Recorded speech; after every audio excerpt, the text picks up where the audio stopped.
In this video, I'm going to show you how to use the work orders feature within ShipHero from a client standpoint. So when you would like a project done, you're going to follow these instructions to submit a new work order. That will then appear in our system so we know what we need to do. We can track any comments, any attachments, instructions, all that good stuff, as well as just kind of cost on our end associated with that project. So when you log into ShipHero, you're going to, if you're logging into the old version, which is app., you'll see up here there's go to new features, new and updated features. You can click on that. Or if this video later on, you're just using shipping.shiphero.com, then that's where you would go. On the left-hand side here, if you click orders and expand that, click on work orders. This is going to take you to a screen where you can see all of the work orders that you have for your specific brand. As I'm going through this is under my account, so this might show multiple different brands here, work orders, but know that if this is on your end within your client access, you'll just see yours. You can toggle different completion statuses, so if it's awaiting, progress, so forth, all of that is there. So if you don't see one on here that you already completed or it's canceled or whatever, check these boxes because that a lot of times that will be the reason it's not showing. All right, so let's create a new work order together. So on the top right, you're going to click create work order. And I'm going to select just our test account here. The warehouse is just going to be whichever warehouse you want this applied to. So this is going to be our primary. And requested date, you can just say today's date. Give it a name. So this is going to just be work order test 1.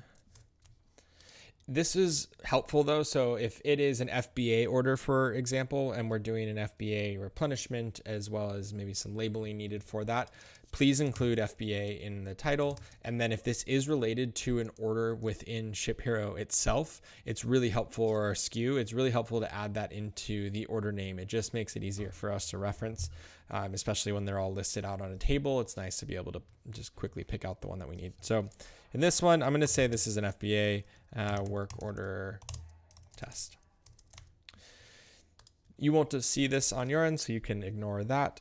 And then now we have kind of a decision point. So what type of work order is this? At this moment, there's two types of work orders. There's an assembly work order, which is basically us building different kits. So it used to be like kitting is kind of another way of thinking about it. Or there's custom work orders. So this could be anything else. Most common one that we use for this one is labeling. So if we do need to label a bunch of items or repackage things, then you would select custom work order. And so I'm going to go through each one of these, but simply put, your most likely this is what you're going to use unless we're building like a subscription box or some kit. It's important to know that for this one to work, you also have to set up the SKU in ShipHero as an assembly kit. And so that there's some other steps here that we'll go through. So I'm going to go through the least complicated one here just so we can go through this relatively quickly, and then I will jump through this one. All right, so your custom work order is selected. We're going to then hit continue.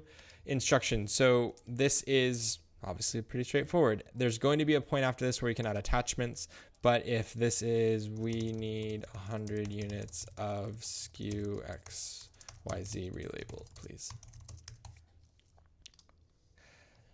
Then we've got our attachments. So if you have, maybe there is a label that you do need them. So if there's like a certain retail label or something like that that we do need to use, you can add that in here. It's helpful if you put in the instructions, please see attachments or something like that, just so we can make sure we are printing the right thing. And yeah, if there's routing guides, that type of stuff, the more information here, the better.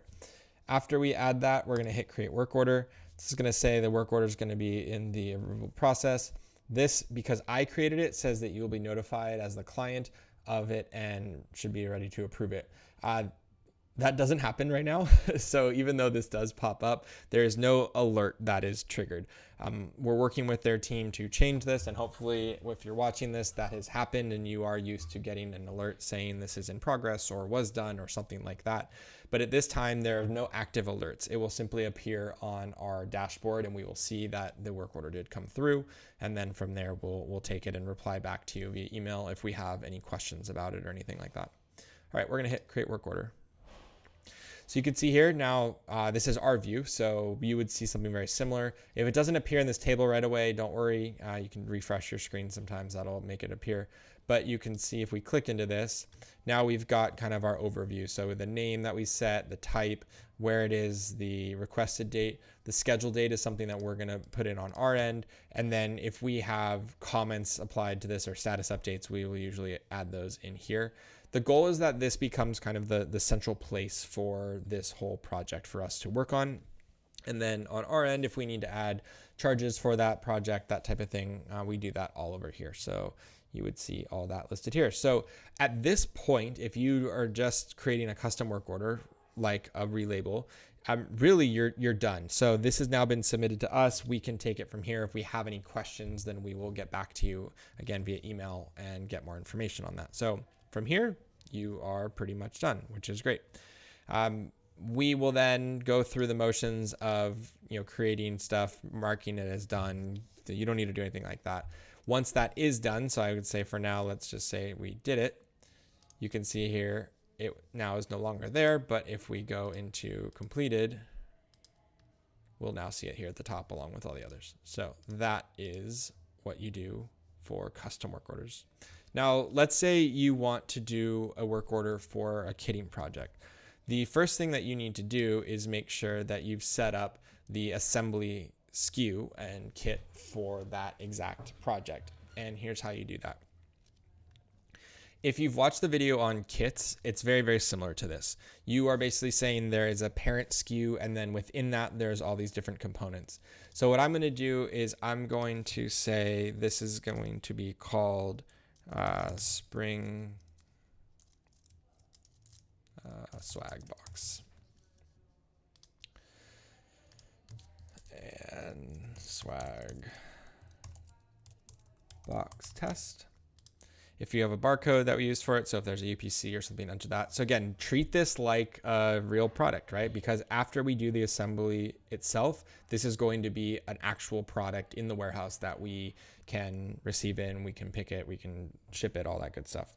So we're gonna just create a quick test one called the swag box. I'm not gonna enter a barcode, and I'm gonna leave the rest of this empty because it doesn't apply. So now I have this SKU. Ideally, if you're on Shopify or whatever website you're using to sell, this will be created on your Shopify site. So you don't need to create this SKU within ShipHero. It can very well just come through from your normal marketplace, just like any other SKU. But the next step is done in ShipHero, and that's to set up this item. So when we go in here and hit edit, we are looking for a box that says this is an assembly SKU used in work orders. We need to check that.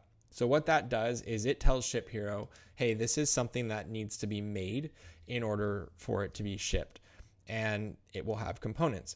So you can see here when you check that box, it adds this assembly SKU components piece to it. And what happens next is we add those components. So again, this is a swag box, let's say. I would like to have one mug, and then I'm going to add, I have a placeholder SKU, so I'll just pretend that that is a real one, and we'll add that in there. You can also edit the quantity. So let's say in this box, I wanted to add 2 red mugs. I can say quick edit, go down to assembly component quantity, hit 2. Great. Now you can see it asks for 2. So in plain language, what does this mean? This means that when I'm selling a swag box test on my website, that is going to be a product that ships out. However, in order for me to have inventory of that, we need to pre-build boxes. And in that box, there is 1 unit of the placeholder and 2 mugs. So it really is a nice way of keeping track of what is in these different items. So if you do subscription boxes or that type of thing, it's really helpful because then it just keeps track of what's actually in it. And this will stay in ShipHero versus before, if you had to send us an email and say, this is the SKU, and within that we have all these different components, usually we'd end up getting a spreadsheet put together and it had all these different things. So it's really nice just to have this in ShipHero, and you'll see how this plays into work orders. So this is done. We've now said this is the SKU, and the components of that are this. Remember though, this is pre-assembled, so it's assembly SKU. This is not, hey, when the order comes in from my website, I want you to pick one of these items and pick 2 of these items. This is assembly SKU, so it's already done. It's already been put together.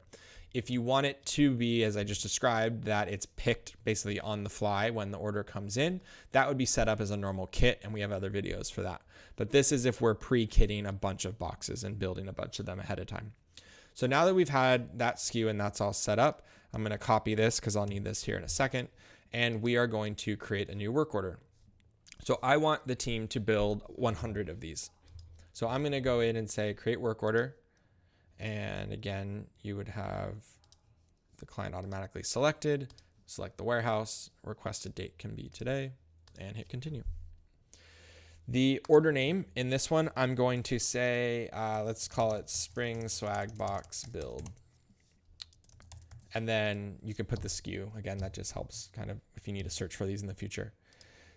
Again, we're going to ignore this, but and this time, what type of work order? This time we're going to select assembly work order. Right, hit continue. So it's asking you, well, you want me to assemble something. What do you want me to assemble? So we need to tell it. So we're going to say select kits, and it's going to only show you the products in your catalog that are tagged with that assembly box check mark that we just did. On here, this is it, Spring Swag Box. So you can see I created another one. This had multiple placeholders in it, but this one is going to be our Spring Swag Box. So I'm going to check that, and you can see it asks for the mug and the placeholder.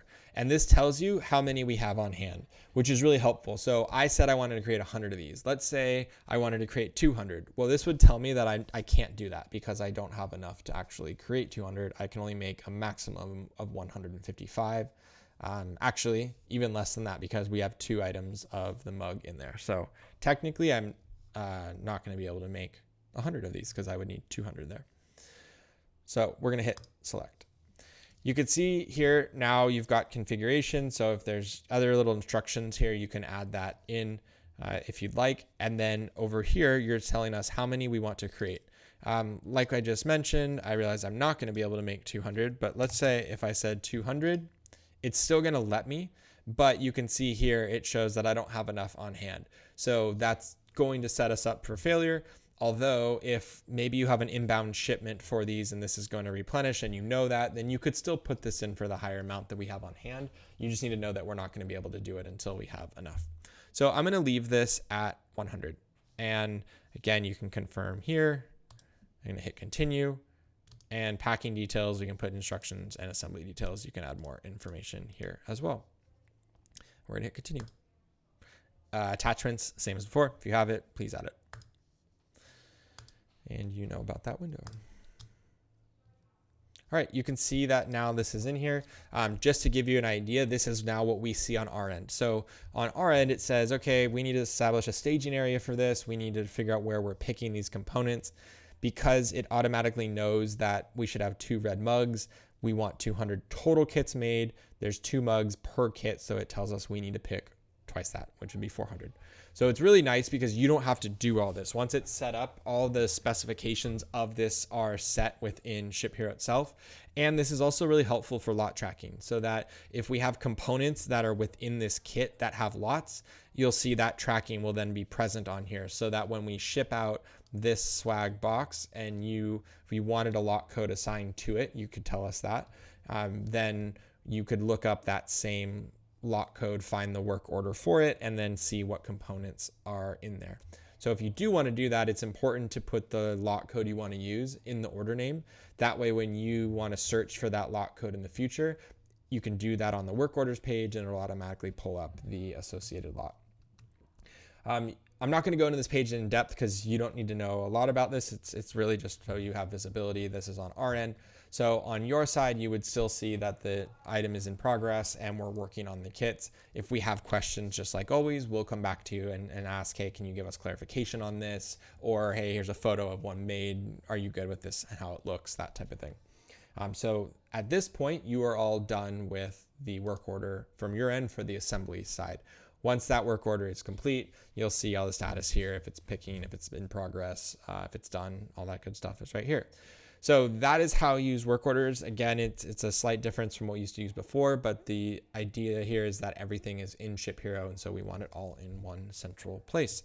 So if you have any questions, please always never hesitate to reach out to us, and we can help you out. Thanks for watching.